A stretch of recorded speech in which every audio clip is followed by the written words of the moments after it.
আমরা জনপ্রিয়তার শীর্ষে আছি বাংলাদেশ জামায়াত ইসলামীতে। আমি বিন্দু মাত্র কোনো চ্যালেঞ্জ মনে করছি না যে আমাকে বিপুল ভোটে জয়ী করবেন ইনশাআল্লাহ। আগামীতে একটি স্বচ্ছ বাংলাদেশ দেখতে চাই।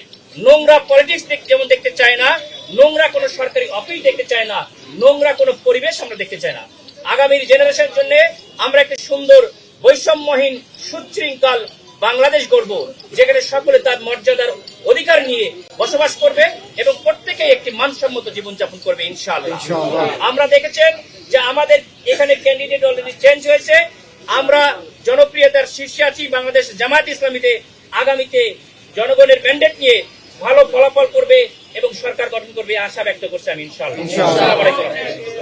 আমার একটা বোন কোশ্চেন করেছেন যে জনাব তারেক রহমান 17 আসনের ক্যান্ডিডেট হয়েছে, সেজন্য কোন চ্যালেঞ্জ ফিল করছি কিনা।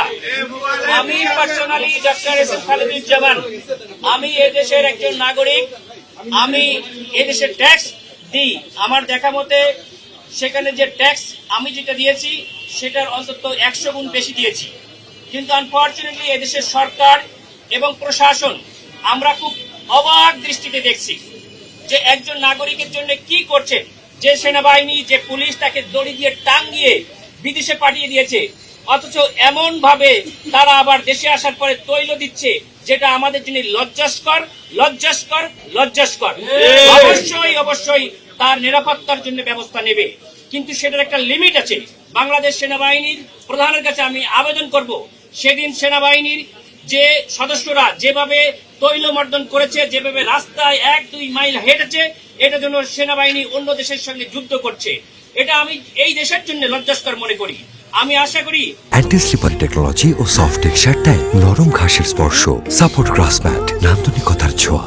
তখন তারা কোথায় ছিল যখন এদেশের গণমানুষের নেতা, এদেশের জননেত্রী, সে অকুতোভয় নেত্রী, আপসীর নেত্রী বেগম খালেদা জিয়াকে তখন আপনাদের ক্যান্টনমেন্ট থেকে এক কাপড়ে বের করে দিয়েছিলেন। তখন তো আমরা দেখি না এভাবে পাহারা দিতে। সুতরাং আপনারা কারোর জন্য অতিরিক্ত করার আমরা আশা করি না। সরকারের টাকায়, সরকারের সীমাবদ্ধতায়, সরকারি আইনের মধ্যে থাকার জন্য তাদেরকে আমরা আহ্বান করব। আমরা এটা দেখেছি, আমরা এই ধরনের তৈলবাজদেরকে উৎখাত করতে চাই। আমি অত্যন্ত আনন্দের সঙ্গে জানাচ্ছি, আমি দেখেছি আমার প্রতিদ্বন্দ্বী প্রার্থী, আমাদের বড় ভাই, তাকে সালাম করার জন্য একজন নুয়ে পড়তেছিল, তিনি নিষেধ করেছেন। তার এটা ভুলে গেলে হবে না এই তৈলবাজরা তার জন্য কি করেছে। কিছু কিছু মিডিয়াও তাকে কিভাবে হাজার হাজার কোটি টাকার দুর্নীতিবাজ বানিয়েছে। সুতরাং সেই মিডিয়া, সেই যে পুলিশ প্রশাসন, সেই সেনাবাহিনী অতিরিক্ত তৈলবাজ হয়ে যদি তাকে কাছে আসে, যেমন সালাম করতে যে মানুষকে সরিয়ে দিয়েছে, অন্য কেউ যেন সে এভাবে সরিয়ে দেয়, আমি তার প্রতি আহ্বান রাখবো। এবং আমরা আগামীতে একটি সৌহার্দ্যের বাংলাদেশ গড়ব, আমরা ভেদাভেদের বাংলাদেশ গড়ব না। আমি বিন্দু মাত্র কোনো চ্যালেঞ্জ মনে করছি না। এই কারণে সেখানে আমার জনপ্রিয়তা দেখে আমি মনে করি তারা এক ধরনের ক্যান্ডিডেট আগে যিনি হবেন আমরা শুনেছিলাম, তিনি সেখান থেকে অন্য জায়গায় চলে গেছে।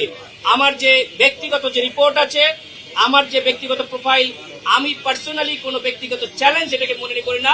এবং এই এলাকার জনগণ আমি যেটা দেখেছি আমাকে বিপুল ভোটে জয়ী করবেন ইনশাআল্লাহ।